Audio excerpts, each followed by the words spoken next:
Bonjour, bonsoir à vous, la belle communauté de Cœur d'Esther. J'espère que vous vous portez bien.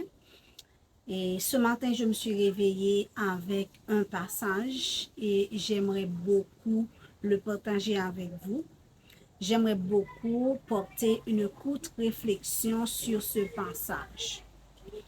Et c'est Proverbe 15, verset 1er. Proverbe 15, verset 1er nous dit: une réponse douce calme la fureur, mais une parole dure excite la colère. Ce proverbe nous rappelle que les mots qu'on choisit, la façon dont on parle ou encore la façon dont on agit peut allumer un vrai brasier et ça peut aussi apporter la paix. Donc, il est essentiel de réfléchir un peu avant de parler, avant d'agir. Quand on regarde autour de nous, on voit que c'est pas quelque chose de facile.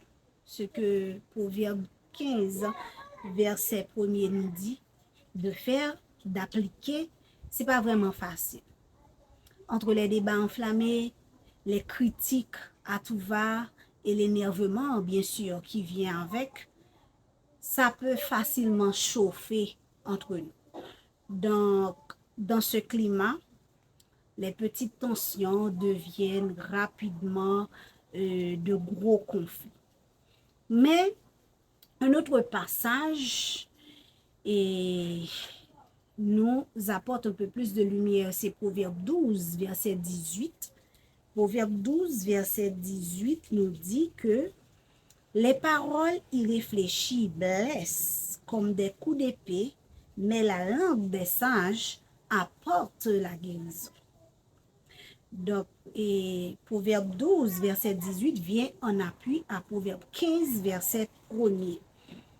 Et donc, mes chers amis, mes chers frères et sœurs, puisque la parole de Dieu nous exhorte à agir, à réfléchir avant d'agir, avant de parler, et si on décidait de faire la différence, de semer un peu plus de calme et de gentillesse autour de nous?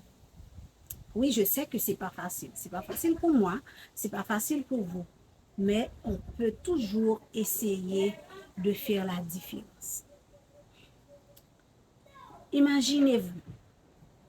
Imaginez avant de répondre dans une situation tendue, on prend une petite pause. Juste un instant.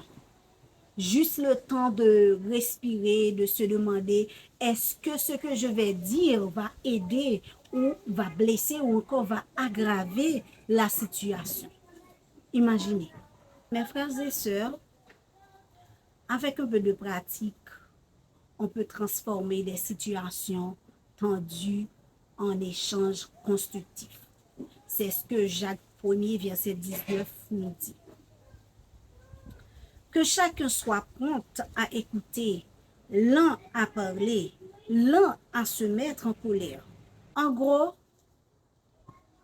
prenons le temps d'écouter et de réfléchir avant d'agir. C'est ce que le Seigneur nous demande. C'est ce que la Bible nous dit. Et en tant que chrétiens, nous devons obéir à la parole de Dieu. Alors, comment donc intégrer cette sagesse au quotidien? C'est pas facile, je l'ai déjà dit, c'est pas du tout facile. Mais c'est quelque chose qu'on doit essayer de jour en jour, essayer. Comment donc intégrer cette sagesse au quotidien?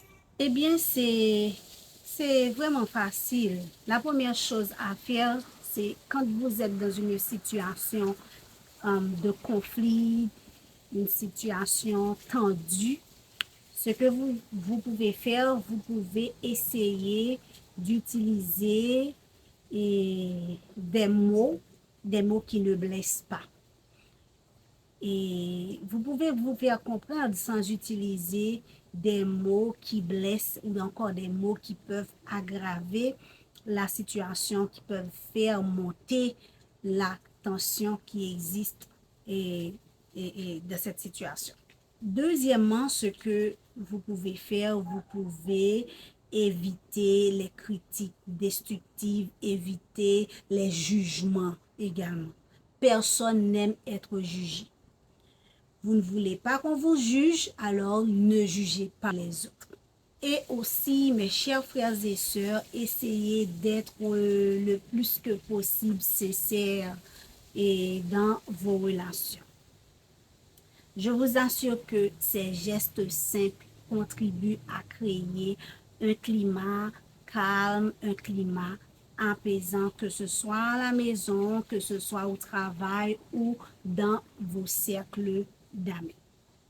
Et comme dit Proverbe 16, verset 24, je lis pour vous. Les paroles agréables sont un rayon de miel.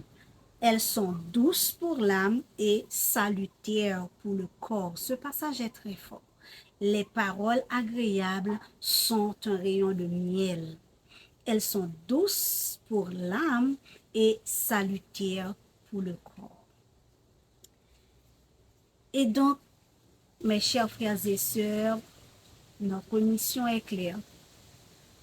Grâce à ce passage, grâce à ces passages bibliques, on voit très clairement que notre mission sur cette terre est très claire. C'est de semer la paix et l'harmonie là où on peut.